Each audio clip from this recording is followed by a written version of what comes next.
time for the LowcoSports Lowdown. Here are your hosts, Justin Jarrett, Wes Kerr, and Max Arraj. And welcome into a Wednesday night edition of the LowcoSports Lowdown podcast. And missing some of our main guys here today, or at least for the start of it.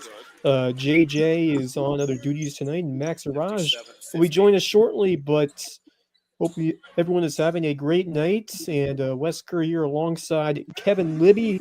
It is another big night for the USV Sand Sharks, and they are taking on right now the kings of this Peach Belt Conference, the Columbus State Cougars. And credit to the Sand Sharks, they have kept it close, 52-58, as they cut the lead to 6. So hanging around our Romford Dollar Sand Sharks, trying to knock off the number one team in the conference, and right now just finding ways to stay afloat in what has been an offensive shootout tonight over there at CSU. So we'll have that game going on beside us as we bring you the latest local sports news on this Wednesday evening. And Kevin Libby, I've known you for a long time. It's been great to interact with you again via LowcoSports. How are you doing tonight? Hey, Wes. Always happy to rippity-roo with you, my guy. Wes, I'm happy, man. I watched the girls lose. That was a bummer. Yeah. But this game looks like an actual barn burner. We got a real game. These guys are making a sports broadcast for the radio, so I'm enjoying the weekend, my friend. There's something about radio broadcasts that are a lot more special to me than just the TV broadcast, because that's where I first, listened to sports.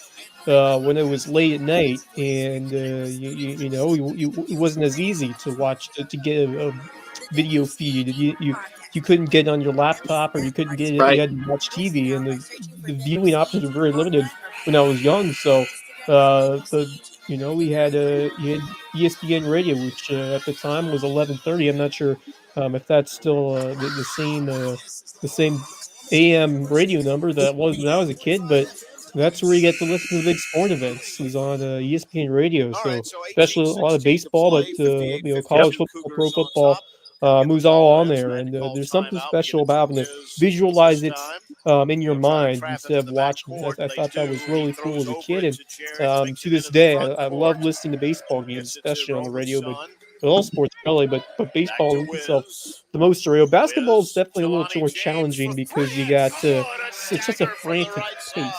There's a lot going on. It's hard to call a basketball game on the radio. Just you run up and down the floor, and there's so much happening. Baseball, Wes, 100%, man. Like, you're after my heart. I mean, I grew up. I'm older than you, Wes, by a lot. I remember growing up on JT Direct. It was like the midnight radio on sports radio, ESPN. I love people who discover time, which is, by the way, what we're doing together, my friend. I have no better partner than Wes Kerr, the man who wrote a fabulous Wes. This is a radio broadcast. I'm just delighted to watch it with you. But my point is, it's a close game. We love this. 6 points means nothing. Tell our audience tuning in why 6 points is nothing.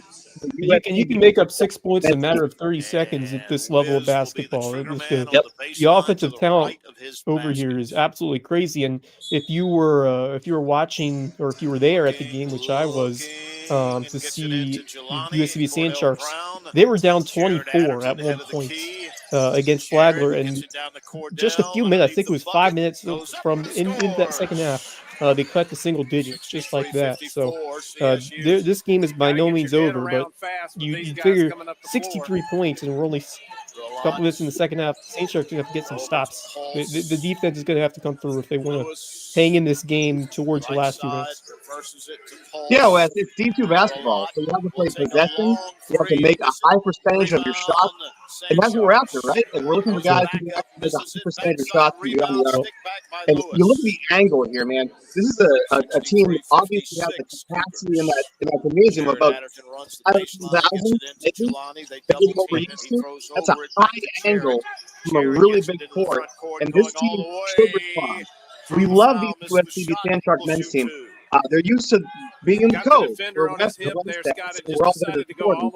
So here they are on the road in a really big game in the Peach Belt Conference. And Wes, you've been identifying this all season long, and that is what it means to redefine success in the Peach Belt Conference.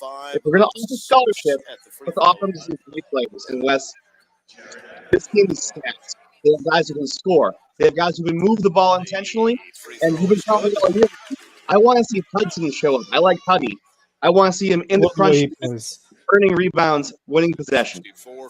Yeah, he provides a lot of grit out there, but the St. Shark team has a lot of options they can turn to, and tonight it has been a couple guys off the bench.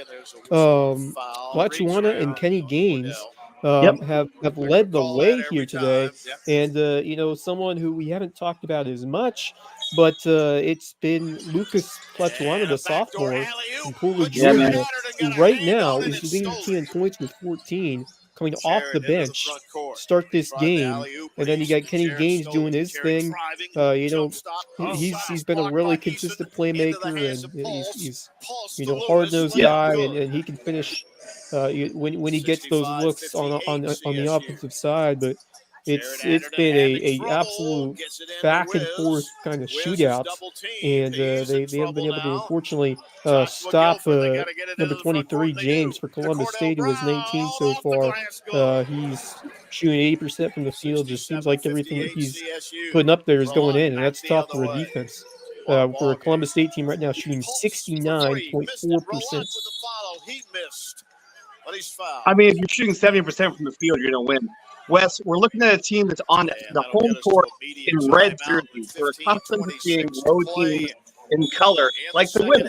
But in this game, the white team is up. We are USC in white.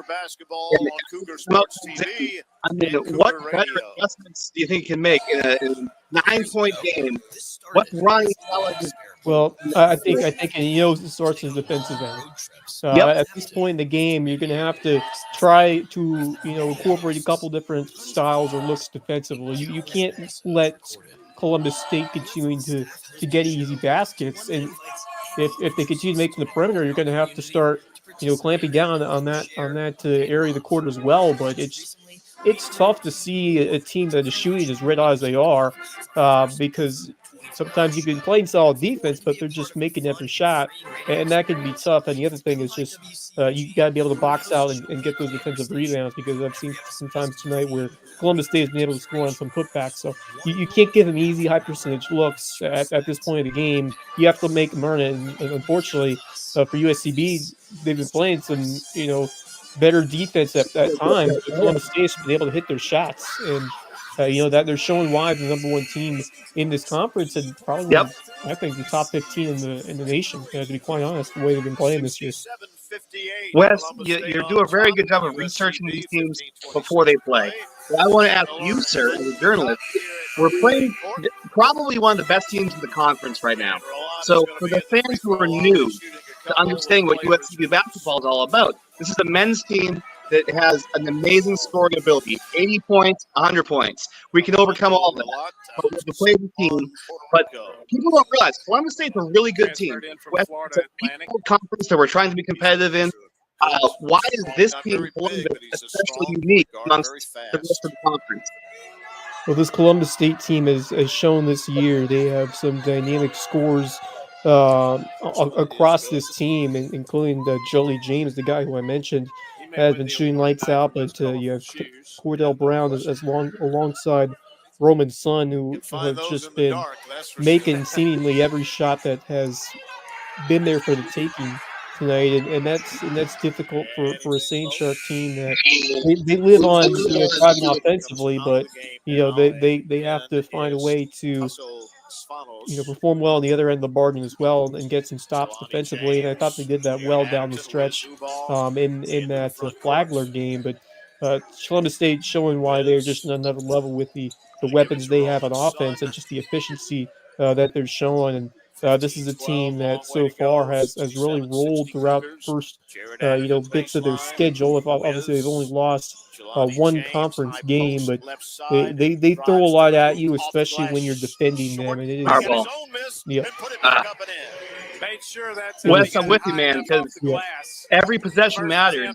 Well, in a game like this, for sure, you can't. There are very, very thin margins. You cannot afford to make many mistakes at all against a team like this. And yeah, I mean, this Columbus State squad, the efficiency that you've seen,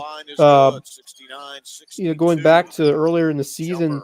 Their only loss against Augusta, which USC lost to early in the conference slate, but they've been winning convincingly over everyone else. Pretty much, they won. They beat Landon by 9.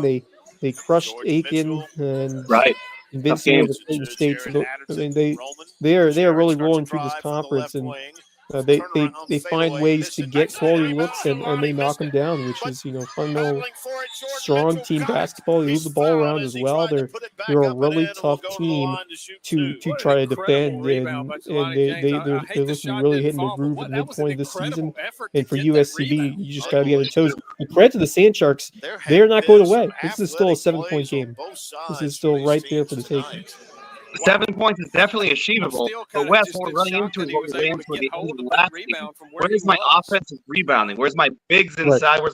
And you saw that, unfortunately, down the stretch, which was tough to see in the Flagler game, where you give up an offensive board, and then it's a really fluky play. It ends up being an and one. They go ahead by a point where we were up by 4 with 20 seconds to go. So it's like that. That just kind of stunned you.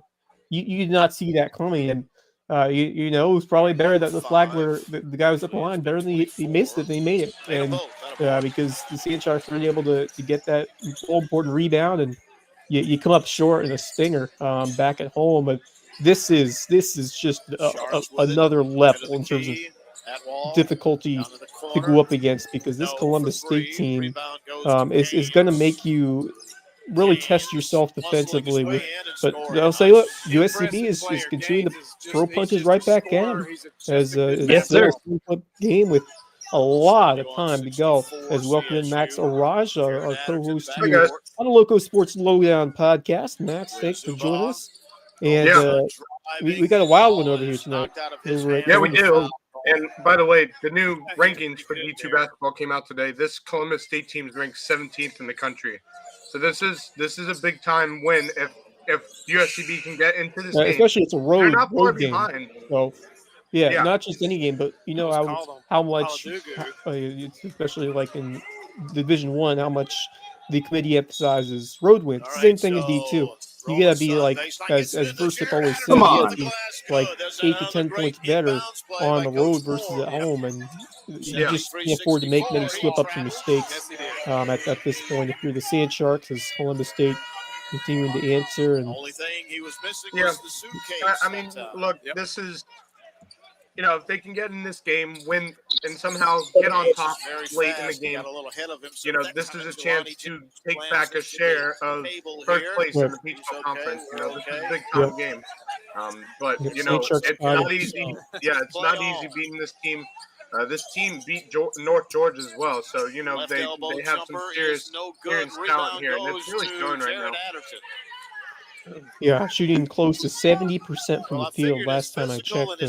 Right now, it's dropped just a bit, 66.7%, but still a heck of a day from the field for this Columbus State offense. So Sand Sharks are going to have to try to force some misses here and get some stops if they want to make this a game. But right now, they're having a well close to the basket, and that'll be an and one for the Cougars. And that'll be I believe that's a foul. So he has another shot coming here. Yeah, this is wow. This Columbus State team is very impressive. For me, not at any point in my life, even when I was a young man. Wow. So how I think about it, boys, we got an 11-point game with about 13 minutes to play. We need a point per minute. Let's go. Well, as my good friend over Davidson would say, you take it round by round. You want to win every 4-minute period or so. Oh, there you go. There's a nice answer. But yeah, I mean, you can't get all back in one possession. You're just going to try to win the next 4 minutes, And if you get that chance, it'll be like a maybe 6 or 5 point game with 4 minutes to go, and you take your chances. So I think you have to kind of build it into small portions and try to continue to rally back and give yourself a chance. And I mean, like you said, Kevin, even 8 points, that's nothing in this level of college basketball with how these guys shoot. It's not like you're watching much lower levels where you can set an 8-point lead in the third quarter and you don't have to worry about the other team coming back very very much. But this level, it is not safe at all. Wes, I'm with you, man. If you want to battle back, let's start with baby. Let's get 2 points, 4 points, 6 points, 8 points. Baby steps. If you're going to do something hard, start small and build big. And Wes, I think you're 100% right, man. This team can build, stack, and be tall. But to get there, we got to go ahead and win the defensive match to win possession. Max, man, how you been? How's life with you? I've been good. I do have a very great story to tell you guys, but I will save that for later on tonight. It's part of why I don't have a whole lot of a voice left. So you guys will find out what that's about later on tonight.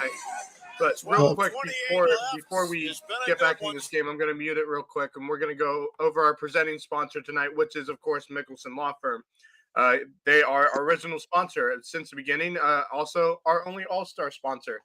Our official real estate closing attorney and presenting sponsor of course, the Hilton Head Christian Academy coverage. Call on Mickelson Law Firm for all your legal needs. And, of course, game time is back on here.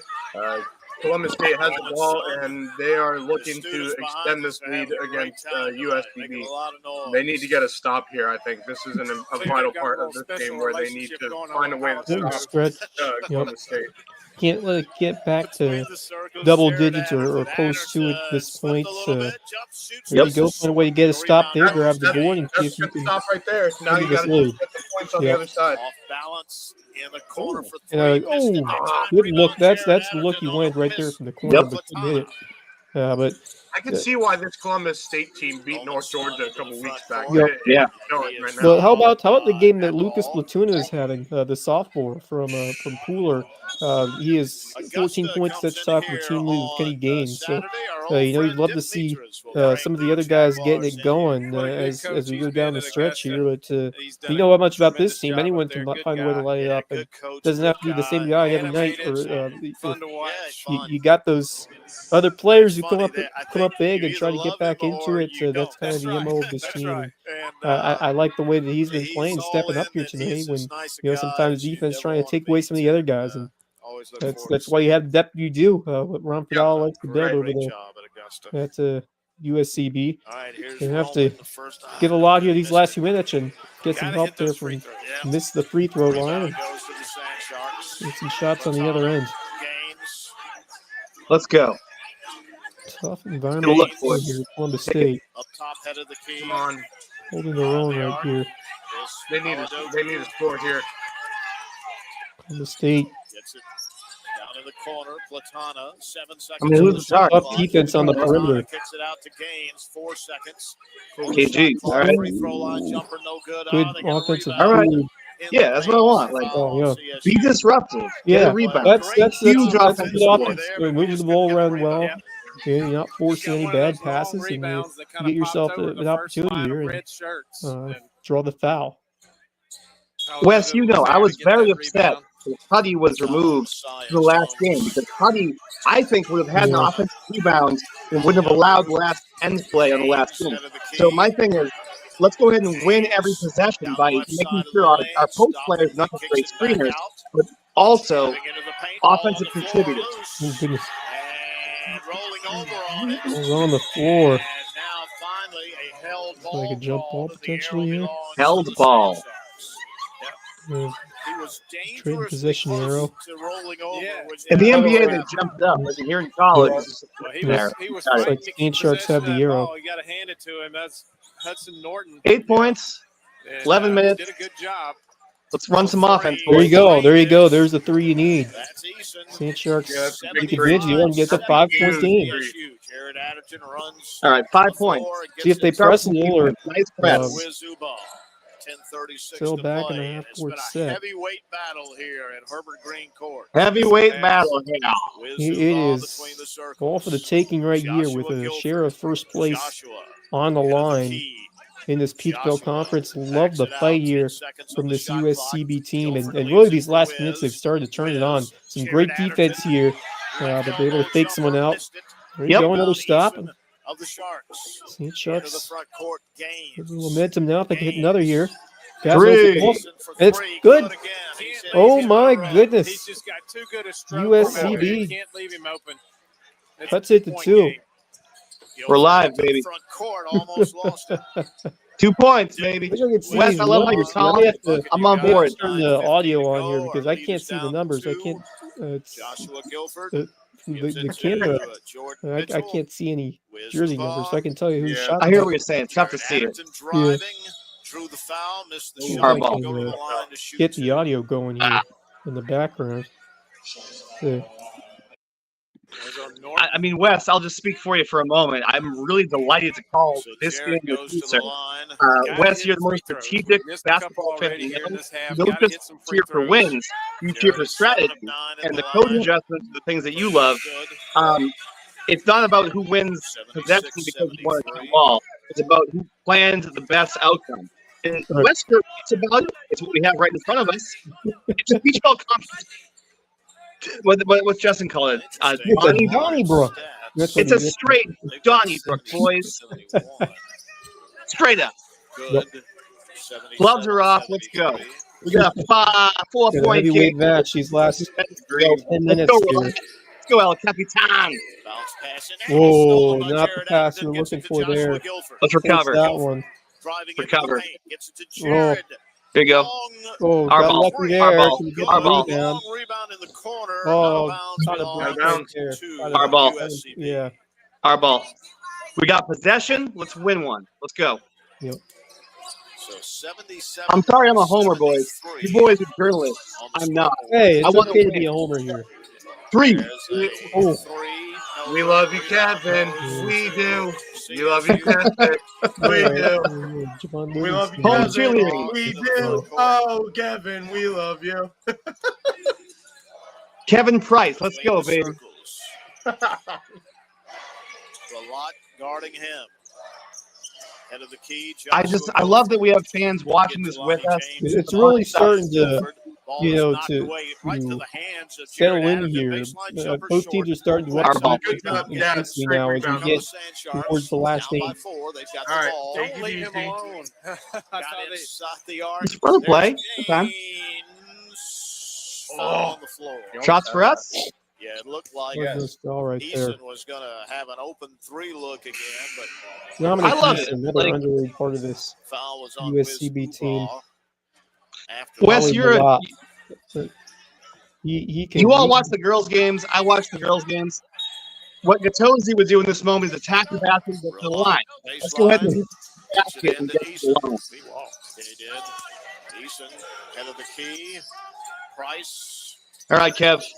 Come on, baby. Come on, Kevon. driving the Attack hoop. the basket. Oh, Get that was to well that. defended. Into the He hands was of step Jarrett for Anderson. step with Kevon Broke Price wide right there, open, and was gonna lay couldn't it up, find and the angle on Jelani the blocked layup. it. By the way, Great name. Front court, by the way, bucket, Columbus State is the only lead by team in the 4, national 8:07 rankings to out of the play. Peach Belt.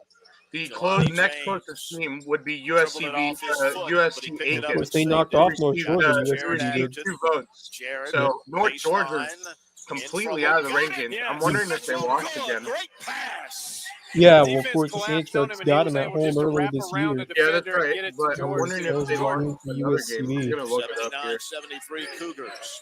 Eason To beat the best, you gotta beat the best. Oh, needed that one. Rebound, Wiz Ubaugh. Needed that stop. Needed that stop. Good look. Into the front court. Yeah, 7.5 not a bad minutes to go. Oh, they did. 79, They did 73 lose again. Cougars. Wow. Wiz Ubaugh right in Wow. front Who of did the they bench. lose Gives it to? to Roman Son. It's our Peach Belt, baby. Moving to the That's country. why. We love There's you. some, there's some why big they time lost. theory in this. Roman Big Yeah, time that's- parity in this Jordan conference. Mitchell, No doubt about high that. post I like right that. Yeah, side. North Georgia Jordan lost puts it to on the Aiken the other floor. night. Needs some Well, that's help. a Right. little bit of Gets it to shocking. Jelani James against Aiken certainly a Gaines. little lower in the Gaines standings, stripping but out of bounds. hey, I mean, I'd say the top CSU 6, top 2 7. on the shot Uh, Good Oh hands. my I mean, it could be God. absolute chaos when we get to one March. coming up. That When Aiken we get team in the might- tournament, because it's such a Yeah. thin margins between all these teams that Only 2 Yeah. seconds on the I- shot I'm clock, just 7:09. I'm just gonna say this. that Aiken team might be a team to be very wary of because we obviously have to play them twice in a 3-day span. They beat North Georgia, but not only that, they beat North Georgia at North Georgia. They were on the road when they beat That's a big time road win. That's a No huge doubt road about win. that. We have to make up the Aiken game on Monday the 17th. So we got home and home with them. We play at Aiken the 17th, and then we host them on the 19th. So 2 games between us in a big rivalry. You know, that's a big rivalry. We saw on the baseball field. Unfortunately, Aiken knocked out USCB in a crazily close best-of-3 series to decide that last playoff spot, a tournament spot in baseball last year. And this could be a big one as well. Maybe they'll meet in the tournament. We'll see. But USC Aiken become a nice little rivalry in a couple of sports, not just basketball, but some others as well. But it's been cool to have that, in-state rivalry. That will entice even more spectators to come and pack the Cove for a big game. By the way, the only other team to win at North Georgia this season in Peachtree play, that would be this team, Columbus State. The only loss Columbus State in conference play so far was to Augusta. To the Saints. 7 minutes, baby. 7 minutes. The final countdown. They 7 minutes. Drawn up for this to get somebody a quick shot. We got 7 minutes for the rest of your lives. Who are the shot clock teams? To the left of his basket. This is the best in the Peach Belt Conference, boys. Let's enjoy it. That is what you call a backbreaker right there. And a foul. Beautiful drawn up. Come on, you 2 seconds on the shot clock. You can't allow any cutters. At least you force him to make the shot from the outside, but you cannot allow a cutter close to the basket when there's 2 on the shot clock. That is tough to see right there.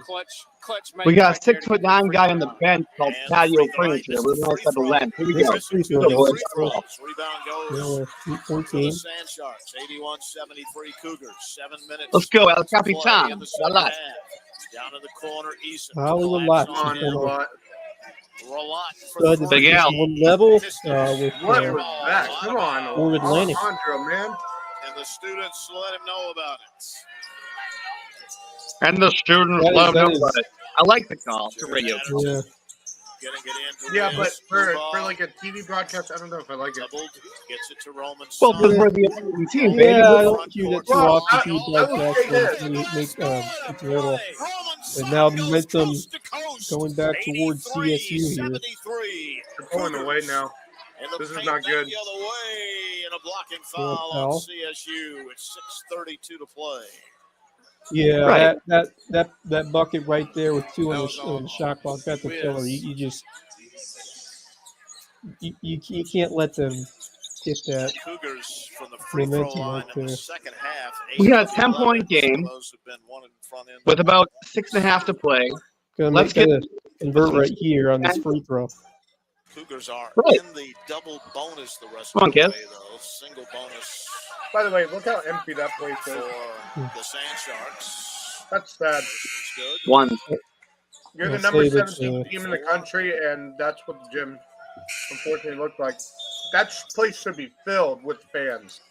Honestly. Jarrett Adderton goes out. Matt, what makes people come out to the game? I'll tell you look at excitement, roster, Scott. having a solid basketball team, which is what Columbus State has, which is what we have. We have our fans show up for our games. They don't. And it's very unusual. Max, I contend what makes people show up is narrative. Yeah. People show up because they believe in something. But that's sad that a top-ranked team in the country doesn't have fans to believe in them. In spite of the talent, right? Despite the talent. It's unfortunate. Let them have the talent. We're going to have the heart. Let's win one, baby. We got what, 8 points? We can get 8 points. Wish some good thoughts hello to our good friend Marcus Walsh. He'll be on at least right now, but wishing everyone a good evening. Continue to be your partner. Hi, Marcus. Rebound Gaines Our ball. of USC Buford. Hey, Marcus. Into the front court, Gaines. Marcus Walsh is probably the best play-by-play caller in our market. He has an amazing voice that he traded to the fiddle of the devil. He has a golden fiddle. Oh, foul. And a foul on CSU. Ooh. Yeah, Marcus Walsh didn't talk like that until he was 14 years old. Really? And that's how he traded his soul against the fiddle of gold. Marcus, He's trying to get the love you. explanation. So basically, you're telling me Marcus, when he was 14 years old, he sounded like this. Until the fiddle of gold. The devil. Yes. Good morning, everyone. Yeah, Max gets it. 6 minutes Yeah, to okay. go, Cool. 83 So when he had Marcus, if you want to come on board and give us your voice, we have to participate in sacrilege. We got to. Kevin, basically, Yo. you're telling me he made a deal with the devil and then hit Yep. puberty. Yeah. My voice fair cracked. His turned into a fiddle of gold. Making sure. Just Devil making went sure. down to Price Low Country, South goes Carolina. back to the line. Looking for a silver steal. Made them both. 83-77. Another good player. No, we all Marcus know the Walsh devil. is researching tonight. So, Marcus, you want to come on board, baby? We'd love your opinions on this game. Gaines. He is. Oh, He's beautiful. Kenny Gaines off the turnover. Or pulled the game all of a sudden. And Tell you what, buddy. he's another Now steal. what they need they to get do, it to because they've Price. gotten back in the game more than Price once. Oh, and almost Last- a chance to cut the two right there from Price. A huge miss. Thing is, Oh, that Well was right that there was by an unforced CSU, error right there by and a Kevon big Price. stop. Oh man. Good 5 minutes. 83-79, Cougars, Don't worry. 5 Good time. and a half minutes to play. Need a bucket here's of the some thing, though. sort. They've Roman fallen Son behind into and the then key, have gotten tries back in this to game hang more off than the once glass. Oh, tonight. he drew Our the ball. foul as he missed it. Our ball. And will go to the line to shoot two. Oh, come on. Ah!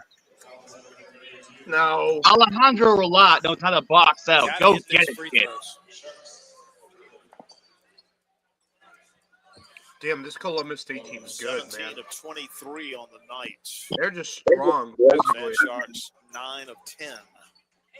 It's a 4-point game, boys. We got 5 minutes to Just play. 1 of 3 at the line. The first one is no good. I don't believe you, Marcus, by the way. I Normally don't a believe good you. free throw shooting team. The second half has Marcus at 14 was a not been the case. full-blown bass. So Not Marcus buying went from cracked voices to full-blown bass.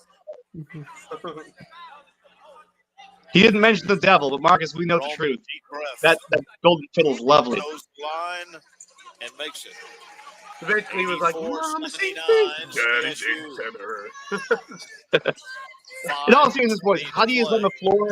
We got a full spread offense. Let's go. Here it is. Wide open three in the corner. Yep. Air ball Oh, God. into That's the what we hands of wanted. Jarrett That's what we Ashford. wanted. It's okay. We got our shot with 5 minutes to play. We got plenty of time. Let's Wide go. open. Roman Son into the paint. D up. Kicks Our it ball. to Our ball. Our Joshua ball. Let's Guilford. go. Joshua gives it up top to Roman. Run the Play clock. is Who forced. cares? Coach Down. Holmes. Ball. Yeah. That's nothing, boys. 4:56 to play. 84-79 That's okay. Cougars. Grab a lucky spot to see You if we boys can got hang nothing. on here. Throw Guilford your brick. to the baseline. Throw your Guilford brick. picks A up the ball. dribble. Guilford Throw it turnaround up there. jumper baseline. Oh, wait, what a shot. Shot. That is a high degree Guilford, difficulty right there. 86-79 Baseline CSU. Yep. Low percentage Into the shot. court. Golly. Here's Gaines. Gaines at the left elbow. Ah, they forced Oh, that was- turnover. We're in Come on, trouble. Danny. You Come on, can't. We're in Danny, trouble. that was That's Big terrible. stop. Big that's stop. where you lose some 86-79 confidence right there. Cougars. That was Um, terrible. Let's recover. Come on. You have time. You don't have to Jarrett make the Anderson, home run Roman pass at this Son. point. Roman We're bounce man to pass man. to D up. Cordell Man to Brown. man. 1-on-1. Cordell Our in the ball. paint. Our ball. Oh, it wins the battle up front, and now here come the 88 Cougars We gave up pulling signs. away. CSU. We're in trouble. 4:07 and that clock ticking. 9 points, boys. Let's go. Gaines in front of Free us, up possession. high on the Something right here. side. Cougars in the zone. Drive and a reach and foul on Roman. That's fine, man. They'll go to the line. Fouls are Shoot great. 1 and Stop the 1. clock. Let's score. Dude, I don't know if anyone's been watching these games all night, but the crowd Third is foul on so Roman. like small but And loud. final There's one media lady timeout. who's been on the mic the 3:57 entire to play. game. The Cougars She was on the girls' game. She's on this 78-79 game, with the and San she's like the Sharks most shooting free annoying throws and on besides Cougar Kevin Sports TV ever. and Cougar Radio. You're right, Max. All for radio. All right, we're gonna mute it real quick here. We did have some other things going on inside the Loco tonight, not just USCB basketball. We had wrestling going on tonight, I believe. Let me get it up here. Let's see. I believe we continued wrestling through tonight. Let's see. Yeah, the Region 6 4A tournament at May River was going on tonight. I believe May River was taking on, if I'm not mistaken, it was either Bluffton or Beaufort. Oh, no, wait, never mind. That's not true. They won last night. They won the region last night, so I don't know why that's there. But Justin, on the other hand, was on the road at Bamberg Earhart tonight as they were taking on the only other team within their region that has a wrestling program, Bamberg Earhart. I don't know what the tally for that is. I'm hoping Justin may at some point be able to hop onto the show tonight. We will see. But I think they had high hopes going into this one. They weren't sure of what to see out of Bamberg, but I'm sure it was a great duels matchup for region title. Hopefully Hardyville got the win, but I guess we will wait and see and hear hopefully from Justin Jarrett. Also tonight, cross girls and boys were at on the road at Bridges Prep. I believe cross girls won the game. Cross boys lost to Bridges Prep tonight. 83-43 was the final score. Not close. Didn't expect it to be close, unfortunately. And then the only other game in terms of basketball tonight was Hilton Head Prep at Bethesda Academy. I do not have a score for that yet, but when I do get it, I will get it to you. So we will turn the audio back on and continue watching this game. Hopefully USC can get back into it. Finish. And he missed the shot, and the rebound Come on. deflected right to There you the go. place, and he laid it All up right. and in. Tough break Good. Starts there. now, boys. 81. It starts 7 now. points. Cougars. 7 Let's points. go. Driving all the way back. His shot is blocked. Oh, but he's that's not it. fouled, and he'll go to the line That's to not shoot it. two. Hell He That was hit quick, the though. floor hard. It was quick. I don't think it was the one who blocked the shot that got called for the foul. I think it was the defender under him. Did Norton get the So goal? you boys like All Amari over the line Wilson? to shoot. Got to hit free throws. Wait, what was the He's question? just 2 of 5 With Amari at the Wilson over line. the USC franchise right now. Amari Wilson. A Junior. deep breath. Cougars lead by 7. Oh. 3:20 to play. Amari Wilson, Bridges Prep, 6'7", wing. Would you help us? 81. Both Right. sides have Here's the thing I have with timeouts Kamari. remaining. He's a great Roman player. has an He's got a interesting lot of free throw talent. routine. But he takes plays the ball lazy to back me. from the free throw line, takes a He deep just breath, looks real holds it lazy when by he's on his the court. side, He doesn't and then look like he steps puts a in lot and of takes effort the into shot. it. I Okay, think he's why? good. And long. I watched him Rebound against goes Cross. to Look, Cross is not a great USCB. school to play against. Like, 89, look, that 81 boys team Cougars, is just more like a 3:15 JV squad to at this go. Gotta point. keep getting But stops. There's Gaines I'm for 3. gonna say Terrible this. shot. Wide left Goodness. and out of bounds. They're missing threes tonight. Yeah, Max, why is Amari Wilson not a great D1 athlete? Is it because of his effort? No. I'm not saying he can't be a D1 Jared athlete. Anderson trying to I'm get it positive in he has because D1 to talent. Wiz Ubar. But I'm saying Dribbles I want away to see from a more double work team. effort out Cordell of him. Brown is I Right. don't see enough out of him. You know, like I want to see him. Like the other night, they were playing Will Brandt. Interesting. He went on a Scott. breakaway. I'm like, Gaines please only dunk had the ball, 7 dunk the ball, go three-pointers for coming it, into just this go for game it. on And the he just season. He's a went for a lazy layup. 36, Like, Yeah, why? 37% shooter No one from would hear him. three-point You know, range, but he only had put some 7 of effort 8 into coming in. You know, Right. get the crowd going. Get into this game. Energize your team. You know. And I think part of that was why they lost the game. I don't think Bridges Prep was energized enough double bonus because Kamarian is supposed to be that leader for the team. He's the best guy they have. He's supposed to be a leader. You know, I don't see him leading enough. But I think if he learns how to be a leader, if he learns how to be a very good basketball player and put the energy into it, Yeah. I think anyone would take him as a basketball player. They've been I think doing anyone much would love better to at have the him at a line. D1 program. Even Yeah. a D2 program like us? You think Ron Fidala could Ronnie coach up Amarian? I think he'd be great at USCB. A true freshman? True freshman at USCB who may go to the transfer portal. That's the only thing. Like if he does go to USCB, he's going to try to give it everything he has. Right. Show D1 schools that hey, I want to play at a higher level of college Ooh. basketball. Wes I guess is right. It's It's their ball. So Wes just called the play, which was it's their ball. That's correct. Amarian Wilson is a D1 athlete if he chooses to participate at that level.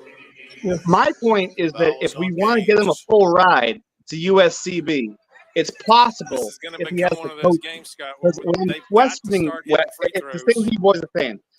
The You're body telling me language Max for doesn't have the both mentality teams of a right winner. now Yeah. is My exhausting. point is Yes. at 6'7", Much with that like skill the set, end of the Auburn Yes, he Tennessee be an game actual on pro. Saturday, I where agree those with you, two Kevin, teams got but it's after not each just other about for your physical 40 minutes nature, like though. they did. It's Right. about your This is a mental similar nature game, but there's too. been a If you lot don't more have the mental scoring in this nature, game than there was teams that are one. going to notice Oh, that. Roman. You know, Well, Max, Air he is ball. now. Max, you're Some really of all good these at air two balls. things. now. Max, you're a teaser. Come on, Roman, you can do this. How important is it that he escaped Buford Academy to go to, in fairness, another Skeezer Bridges prep?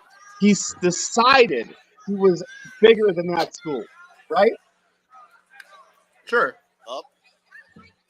I agree. Well, I got a agree. chance here. I agree with They you. need some big shots like They right need now. a three. They need a three right 23 here. right now.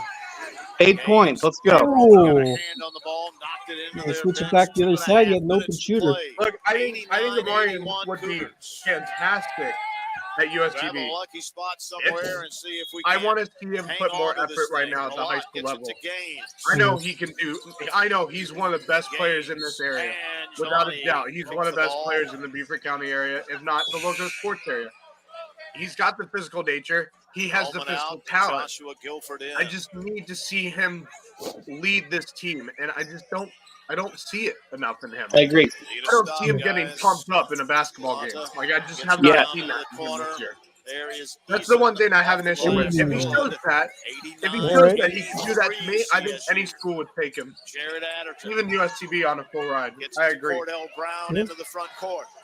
If he demonstrates he's a leader, tough to argue it. I appreciate that, man. I'm with you. Very good one. Let's go, baby. Love the way this defense continues to play down the stretch. Come They need on. to stop right here. 6 points. Playing straight up. You can't allow any points for Columbus State. You can't foul. Miss. Oh, man. They just get cheated club with the big buckets right when USCB need the stops. They need a three. Get the three. Kick it. Come on. They are All right. extending the game. 6 points. Bucketing. All right. Roll some hoop Time moves. out. Time out USCB. We're going to mute the audio, get some more sponsors in. Hold on one second. Let me get it up here. All righty. All right. Well, our Loco Booster Club, we welcome back Hudson Seafood House on the docks, back to our Loco Booster Club for another year. Great place for seafood, sunsets, and cocktails on Hilton Head Island. Hudson Seafood House on the docks, presenting sponsor of Under the Bus, which had a new episode air tonight. So please go check it out. Great show. I did get to watch it. Really fun, really fantastic.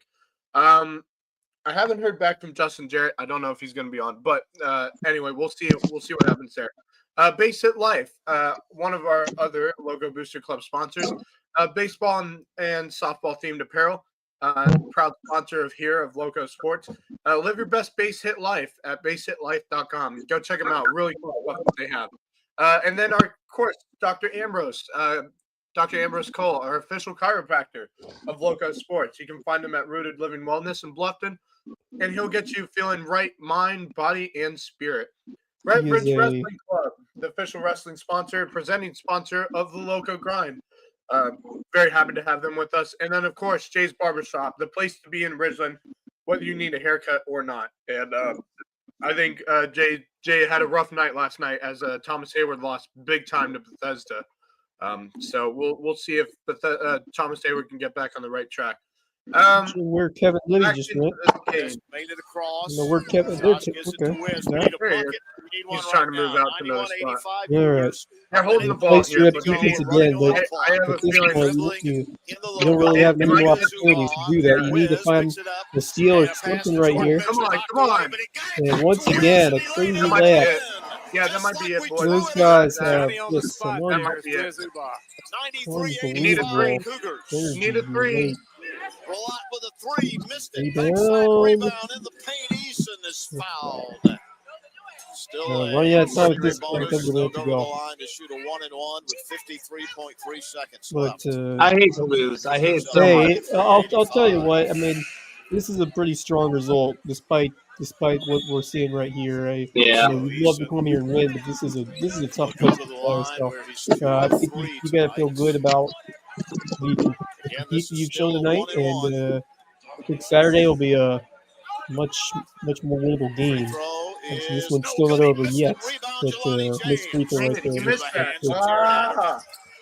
Yeah, that's into the game, front boys, court. 47 seconds. Jarrett. They try to knock it away from him, but he gets it out to Roman. Gets it to Joshua Guilford. But Clayton State coming up on Saturday. Robert wants an intentional foul. Yeah, that's frustrating. It was intentional, but not by the book. But this was a tough one. Yep. Columbus State is going to stay at the top of the conference here. They are looking like the team to beat right now. I don't think there's any debate right now that they are the team to beat in this conference. Joshua's free throw perfect. 94. I mean, they're close. We're right there. 85 points. For Adderton, 21 for James for Columbus State. He made them both. Yeah, so Justin won't be on with us tonight. He's still on the road trying to get back home. Justin here tonight, but we'll see him tomorrow or Friday for sure. As we won this week. But for the Sand Sharks, Dominic Eason with a really nice last half or so, 19 points to lead all scores for USCB. And 6 boards to go on top of that and a block. Wes, I love how analytical you are, and my favorite thing about you, man. But we gave up 95 points in 40 minutes. But we can't do that. Yeah, I mean, you can show it here. We have the point per possession. We go all big time analytics here. If we can find it. Yeah, it's over. Why are we so weak defensively? Why did we give up 95 points tonight? Was it perimeter shooting? So, was it 97 points. 97 points on 74 possessions. That's pretty good. If you average over like a 1.1, 1.2 points per possession, that's a really good performance. Right.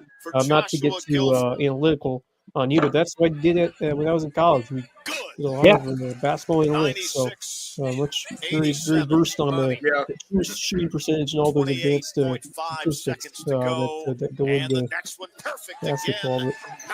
Well, Wes, it's the same as football, right? Like if you're going to score 30 points a game, you'll probably win. In basketball, if you score 97 points, yeah. I mean, unless you have a crazy good response, keep up with it. Yeah, I mean, you gotta get some defensive stops. You can't allow a team. Right. In football, if you let a team score more than like 35, 40 points, you're gonna lose most of those games. It's just that's the way it boils down to. I mean, granted, USCB scored 87 points tonight. Right. That is a lot of points. Sure. Yeah. No, they fought toe for toe for most of this game. Yeah. I'm just going to say this. Columbus State, I think, just showed everyone they might be the best team right now in the Peach Belt Conference. Sure, no doubt about that. Yeah. They 99 probably if they're not going to triple digits, USCB going to avoid that. But there you go. The final score 99 to 87. So you know, a good effort, pretty solid effort there on the road for USCB. But it always hurts when you're right in it the last minutes and you come up short. But so that's you'll take some good things out of that one. You definitely will as you get ready for Clayton State. So the Sand Sharks will fall to 5-3. Columbus State will be in first by and then by themselves at 7-1. So that's where we stand for the Peach Belt men's standings. Of course, we also have the Saint Shark women in action today, and they lost as well, 80-63. Your final from CSU, and it was Shania Rose with 8. Tania Bowman also put up 8 points, and Shania had almost a double. She picked up 11 boards to go with those 8 points. So nice out there for Rose, and pretty balanced effort. Just unfortunately, Columbus State put up 80 on them. 34 in the third quarter. That is insane. What a run they had to really pull away as in the second half of this ball game. Latia Reeves with 21 and just picked up 5 steals, really active defensively, and they put 4 in double figures.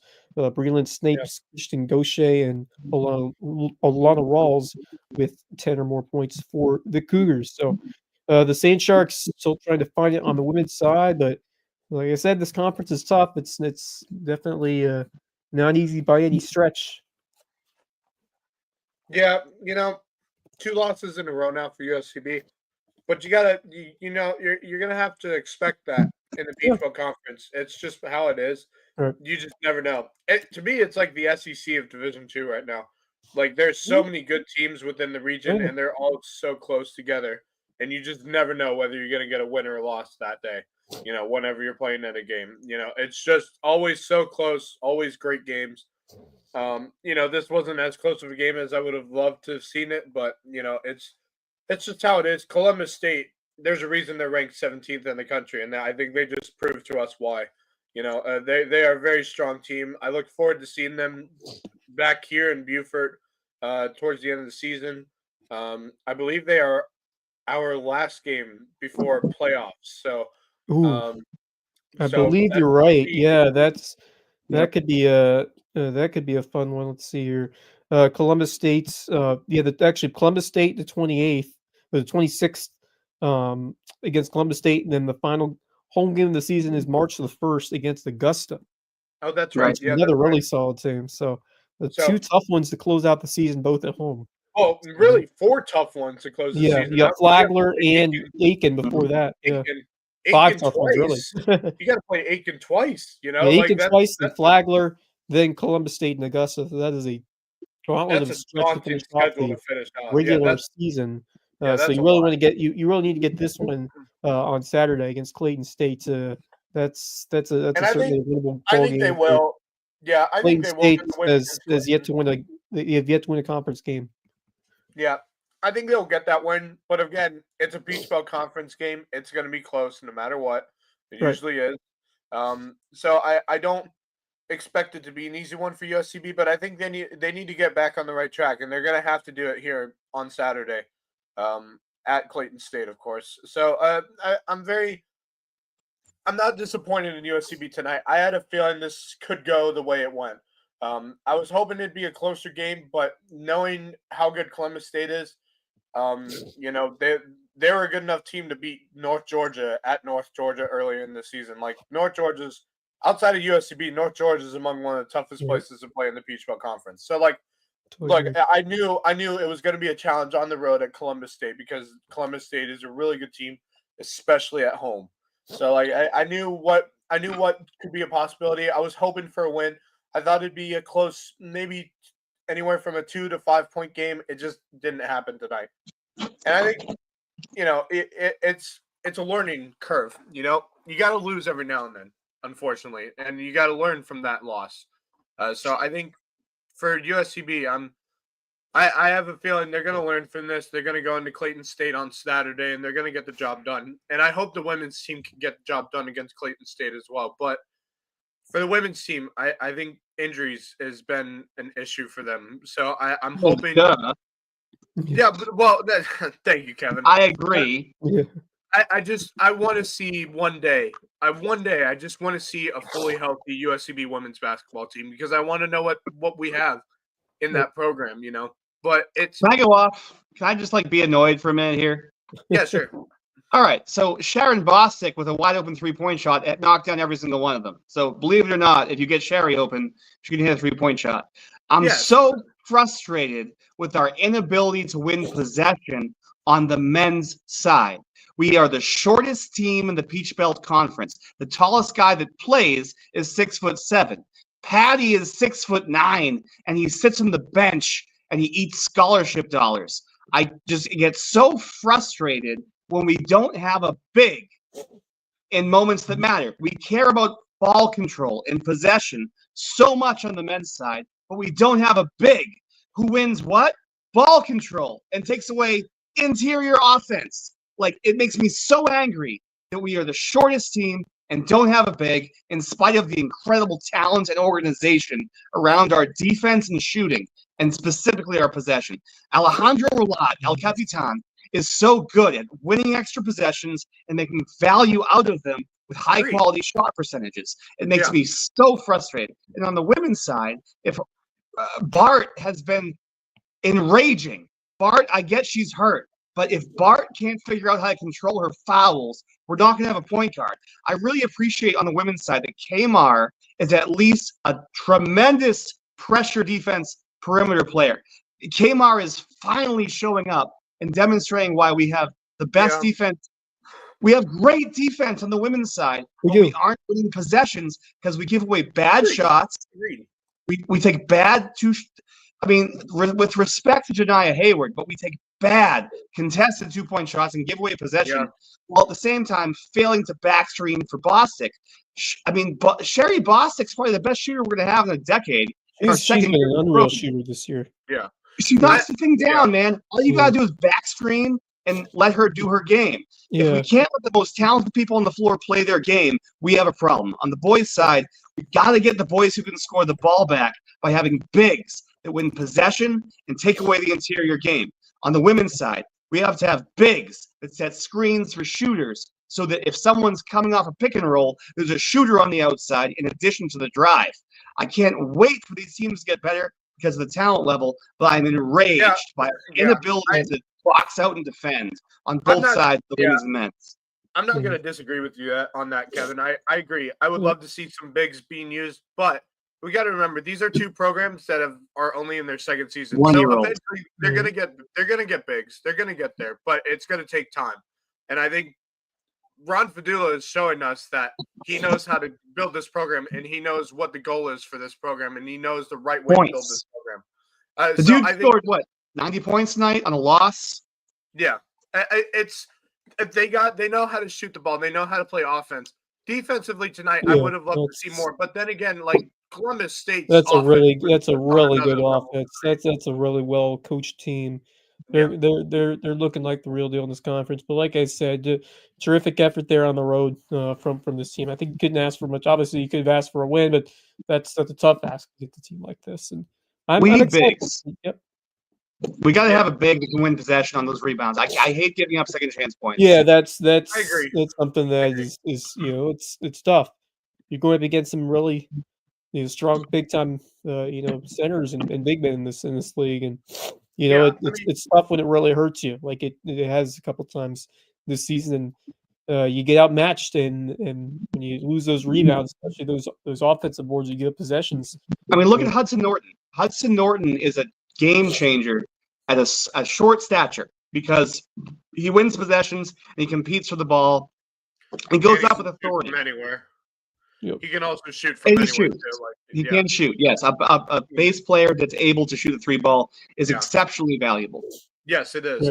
It's why I love Hudson Norton so much. Him and Dominic Eason are two of the players I enjoy watching because they can basically shoot from anywhere. Dominic Eason's good from beyond the three. He's also good in mid range. He can get a layup for you. He knows how to bash inside. He's a great player. Hudson Norton shoots from anywhere. A great base guy who can shoot from anywhere. Look, that's wins possessions. They have, and it's part of the reason why they are sitting where they are at 5-3. Look, 5-3 is much better than it was last season. Yeah, I mean, we can say like last season. Look, it was a great season last year. We came short, and they had a lot of close losses where they could have turned into wins. And now you're seeing them turn some more into wins, including like that North Georgia game. They finished 3-15, but they could have easily been 500 if they won a couple. Yes, agreed. But they are over 500 right now. Like that's incredible in your second season as a basketball program. Let me just say 5-3 in that conference. That's extremely impressive. And look, I don't think they're done yet. Like this is a tough loss, but they're going to get back up. They're going to get ready to go for Clayton State on Saturday, and I think they're going to get the win. But again, it's a Peach Bowl conference game, and we know when it comes to these conference games, they're always close, no matter what. By the way, I shouldn't. Yeah, one more thing. I should mention that the girls' team fought hard in the first half. They were only down 33-29 at one point. So like it was close. It was 1 point at halftime, man. Yeah, it was. Like I'm just saying, like the women's team, I know they have the talent there. Injuries have been a problem. That is the clear and obvious statement of the century right now for USCB basketball programs. They just haven't had a fully healthy team for any games in the last 2 years. Like, I just have not seen a fully healthy USCB women's team in 2 seasons. I want to see a fully healthy team. It's going to take time to get there. This team is going to be good. They got the defense, and it clearly shows that we have one of the best defenses in the Peach Belt. But we do, I agree with Kevin. We're going to have to get better on the offensive side of the ball if you want USCB women's to succeed. Yeah, but I agree, and I feel like that team's going to improve as the years go along. And Sharon Versup is a great, first coach to have this program. I think she's I think they'll be real scary next year. If they can get healthy next year, they're going to be someone that nobody wants to play. Because when they play, like when they're healthy, at least somewhat healthy, and I've seen a couple games this season where they've had somewhat a healthy team, not fully healthy, but somewhat healthy team, and I'm watching them and I'm like, oh boy, this team can play. They're just missing key pieces right now, and that's their biggest problem. Yeah, but, we will see both of them play against Clayton State on Saturday, and and then back home against Lander next week on the 5th, back at the Cove for a 2-game week. We got Lander at home, and then Georgia Southwestern on Saturday the 8th, which I believe normally Saturday games are afternoon starts, but this one, I believe, is a night game. We have the Saturday. Saturday will be an evening because baseball and softball get underway. Yes, it is this weekend at the Cove, starting on Friday against the nationally ranked program, a former D2 national champion program, at least for the baseball program. Number 4 North Greenville. Yeah, that is big way to start. Way to start the season. You'll learn a lot. You'll learn a lot from your team going up against North Greenville in game 1 of the season. So it'll be a 4-game series, 2 on Friday, and then 2 on Saturday. So they'll get to. And to remind everyone, this is going to be a completely different looking USCB Sand Sharks baseball team, as we alluded to the other night. I believe 29 JUCO transfers. A lot of them have had some great seasons at the JUCO level, and I hope they can continue that at the D2 level. I'm hoping to get out of a game, at least one this weekend. I will see what happens. I will be on the call on Saturday. Man. Yeah, what goes down. I'm looking forward to it. I have to ask a little more, and I noticed a lot of these guys who are coming back, but looking through this roster, there are a ton of new names that I have not seen play yet. So I'm excited to see what everyone can do because there are a ton of new faces on this team. I mean, just it's crazy to see. Now we do have a lot returning, including guys like Jake Tanner, who's been a reliable infielder. You have Nico Andre, who was a hero in that crazy comeback at home. He's going to be back for another year. You expect to see a lot behind the plate, catching for the Sand Sharks this year. You got Matt Cromer, who's been a solid infielder at times, first baseman. Devin Marlowe, I was impressed by his work in relief. Sebastian Biggs, another solid infielder from last year. Anthony Storzeri, who's a local product, he had like 270. He had a pretty nice average last year. He's gonna be back, senior. Caleb Freeman, a veteran on this team, he will return, a senior as well. And then there are a ton. Ian Barnes, who was a really nice. He was kind of their closer early, and I think he had like some injury issues throughout. He's going to be back. He's going to be back, and he had a great season up until his injury. So I'm excited to have him back on the team, and I look forward to seeing them for quite a few games this year. So that's the upcoming schedule for USCB. They'll be taking on North Greenville this weekend. Both, I believe, both softball will be on the road at a tournament. We'll take a deeper look into it. They are playing 2 teams on Saturday, so we'll see how those games go. Other news tonight, Hillnet Prep boys won tonight big time over Bethesda Academy on the road. 56-36 is the final.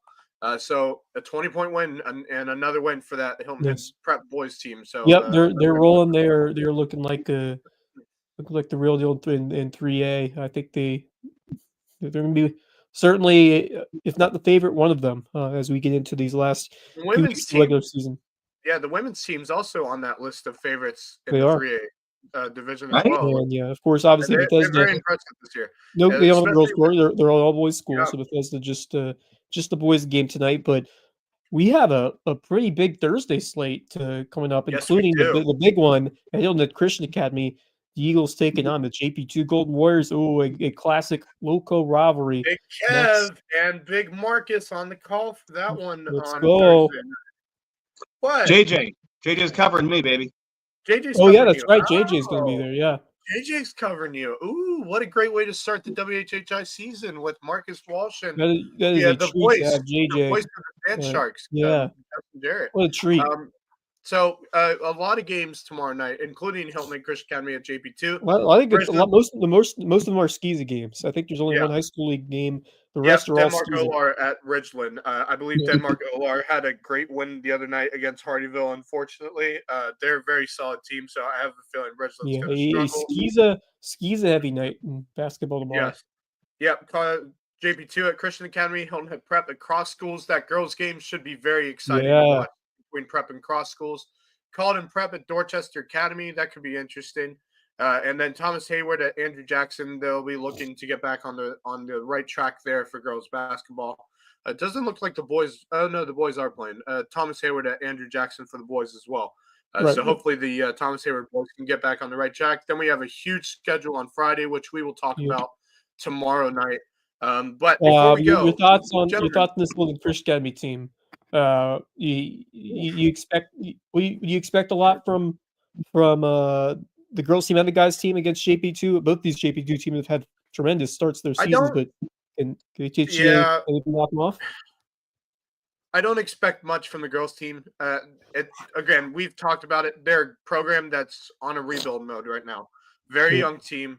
A little more inexperienced than usual for Christian Academy girls basketball team. The boys team, I expect a fight through the first half, but I feel as if JP2 just has too much talent and they'll pull away in the second half and come out with a win. I expect a sweep for JP2. It's unfortunate, but that's what Christian Academy basketball is right now. Two teams that are on a rebuild mode and trying to build this program back up with two decent, very, very exciting coaching staffs that they have hired for these two teams. So look, they're on the right track. Boys got a huge win the other night over Camden Military, but then again, Camden Military has not had a great year of basketball. So a 62-29 win, I believe it was, over Camden Military the other night. So look, I think it's going to be a decent boys game through the first half, but the second half, it's not going to be there for them. Girls game, maybe the first quarter, I could see something like a good game through one quarter. And then I just think that JP2 girls team is just too talented for Christian Academy to keep up with. So I think, again, they're going to pull away from the second quarter onward, and it'll be all JP2 tomorrow night. I don't like saying that, being a former Christian Academy student, but look, that's what it is for Christian Academy baseball right now. Yeah, looking forward to that one. Should be an exciting contest over there, and I think Hilton Head Christian Academy. It's hard to sleep on that ladies team. I think they have some players who have shown a little bit more as the season's gone on, and so they'll have to play really well. And I'm impressed by both those JP2 teams. Really have. Yeah, they're going to be. I think first they're round. They're 4A, so it's going to be tougher for them. It's going to be really tough. But I have a feeling.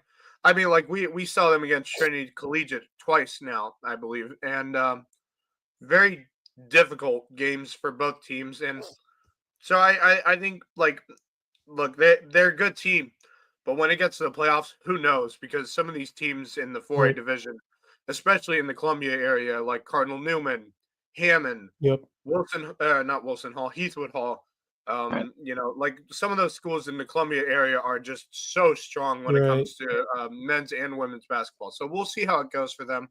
But big games tomorrow night. Denmark Olar again at Ridgeland. Then we got all the skeezers tomorrow night. We have Colin Prep, Dorchester Academy, and Thomas Hayward at Andrew Jackson.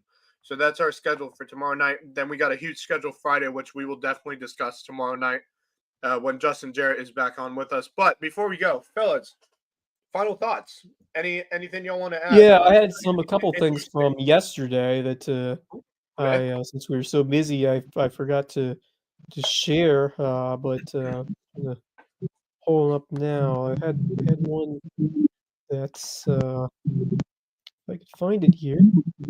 Did I get rid of it? Give me a second. You got it. Yeah, no problem. Give me 1 second Kevin, here. you wanna... Yeah, okay, yeah. So I have two of them.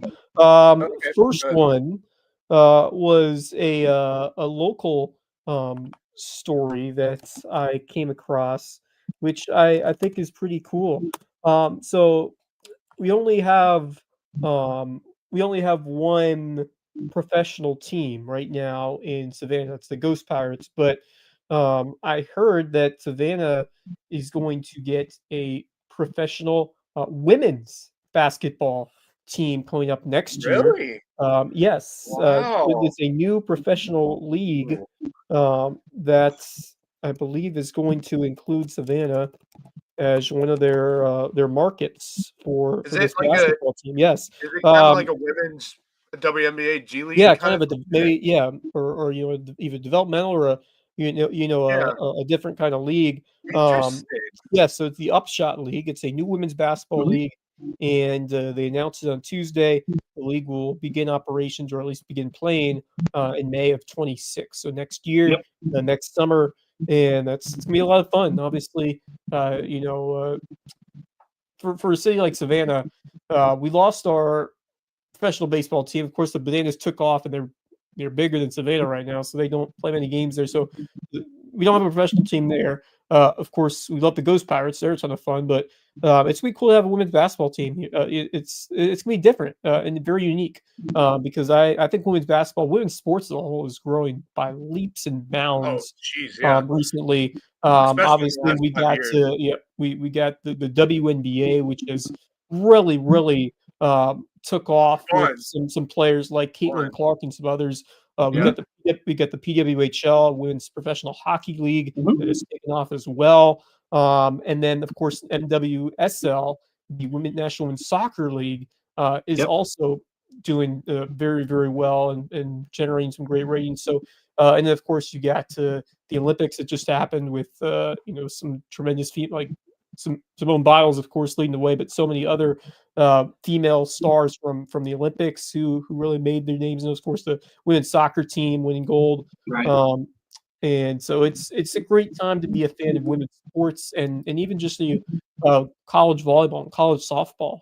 With softball about to start up, that's always fun to cover and to see what goes on with some tremendous teams and around the country. So I just think the future of women's sports is on the rise, and you're really starting to see some female athletes among so many sports really shine in big ways. And Caitlin Clark, as I said last night on our show with Javon, who was telling me how much LeBron James is the GOAT, which I kind of agree with him because LeBron James certainly has a case to be one of the GOATs of basketball.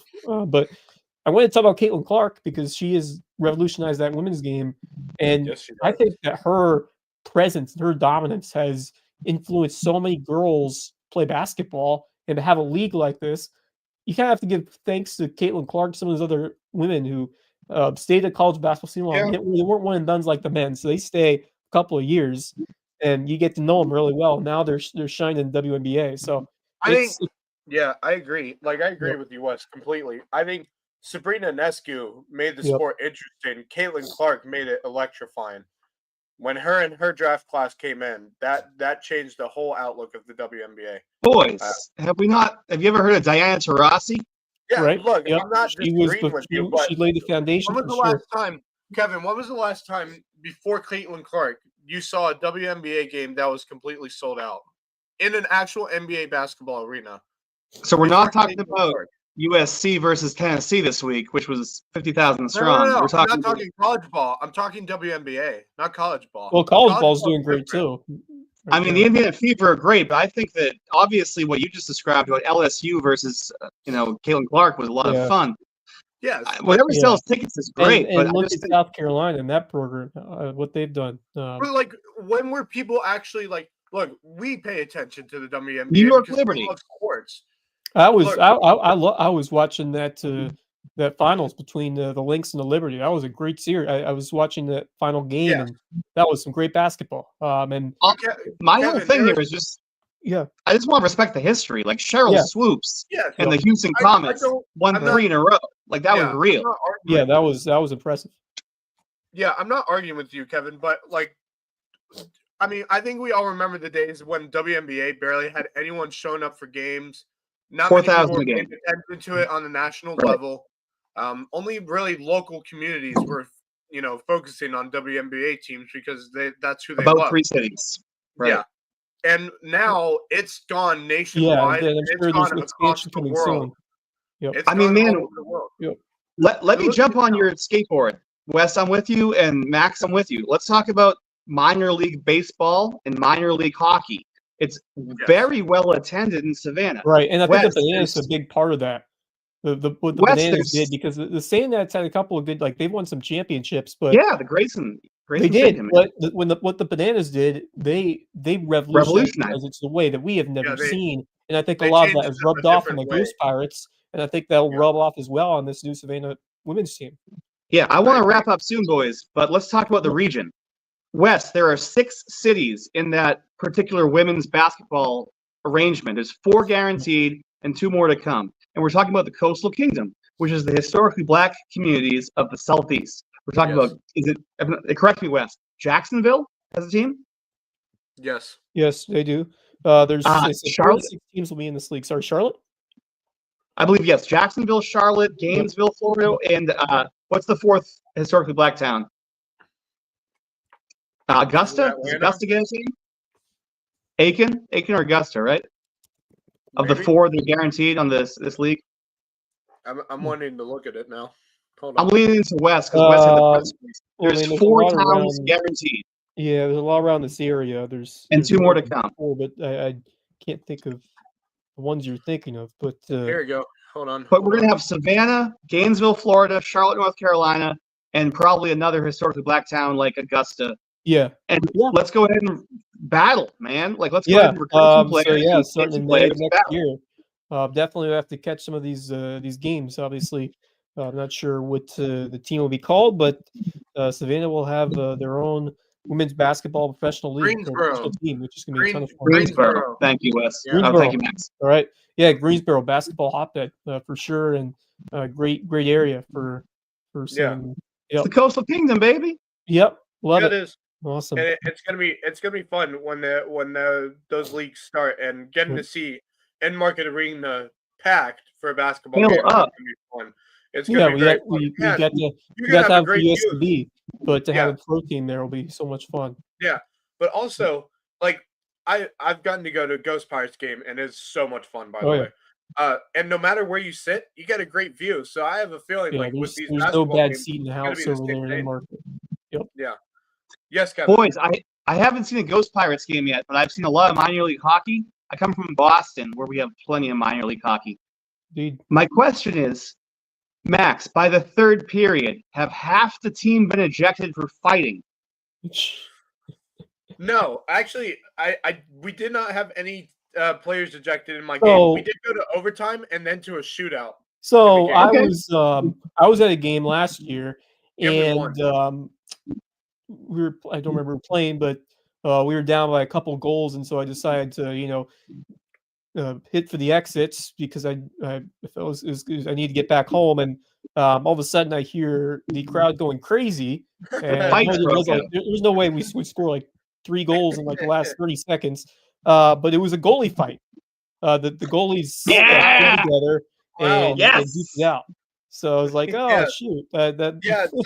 So just my lesson is don't leave until the game's over in a hockey game, because you never know what you're going to see, or really any sport, because there could be crazy things that go on. But lo and behold, it was a goalie fight. Yeah, that's the only other minor league hockey game I've been to, Kevin, is a team within the actual same league as the Savannah Ghost Pirates, and that is the Toledo Walleyes. They pack out their games, and they're one of the best teams in the league. So as always, we love our hockey. The Greenville Swamp Rapids are. Anyway, Kevin, is there anything else you wanted to add on your final thoughts? Go ahead. No? Toledo is a great sports town. Saludos to Corporal Klinger and the Mudhens. Louisville is a great music town. Yes. I have many friends in bands from Louisville. also a great basketball town with respect to the Louisville Cardinals. Yep. Boys, this was really fun. Wes, I didn't think we were going to have this much fun, man. You just did a great job. I got one more parting thought. You know me, man. You know me. I'll bring the fun always. I do have one final thought before we go. I did say I was going to share with you guys why I've lost some of my voice. Yes. So tonight, your boy coached his first ever youth rec basketball game as a head coach tonight. And it was because the other coach didn't show up.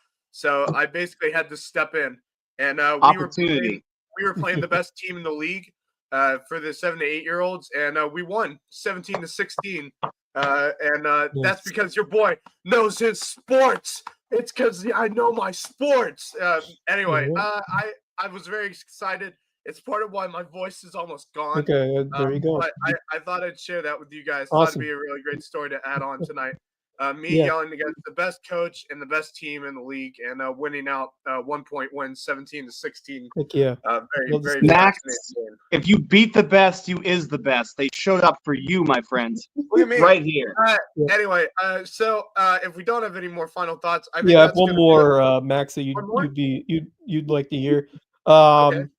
The Major League Baseball, or rather MLB The Show, announced their there's 3 guys in the cover this year, which is interesting.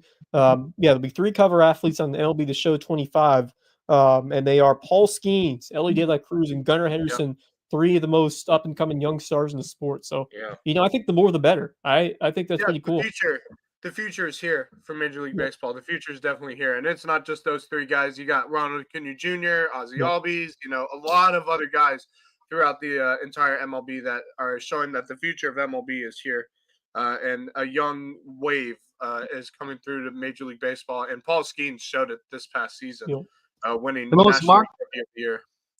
Dude, the most marketable thing.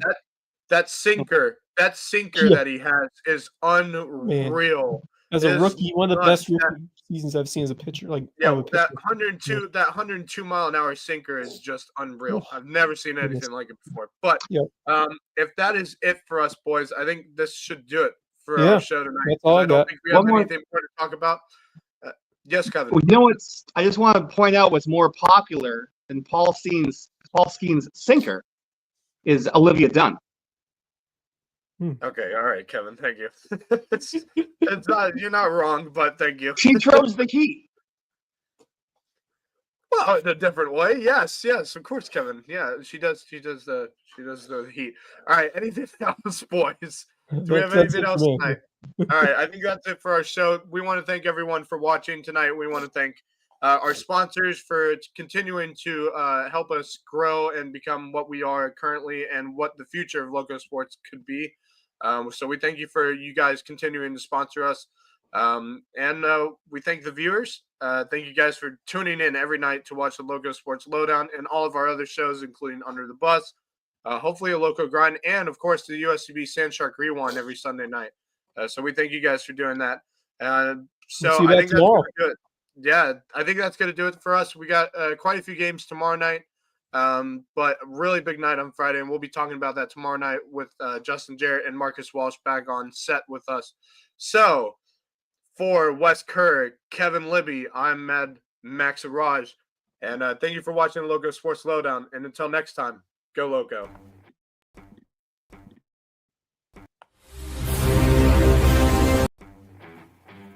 The LowcoSports Lowdown podcast is a production of Loco Media LLC and LowcoSports.com, an independent media outlet providing grassroots local sports coverage in the South Carolina Lowcountry. We are sustained by community support from sponsors and patrons like you. Get in the game with a monthly pledge of $1 or more at patreon.com/LowcoSports to keep us going and growing. Go Loco!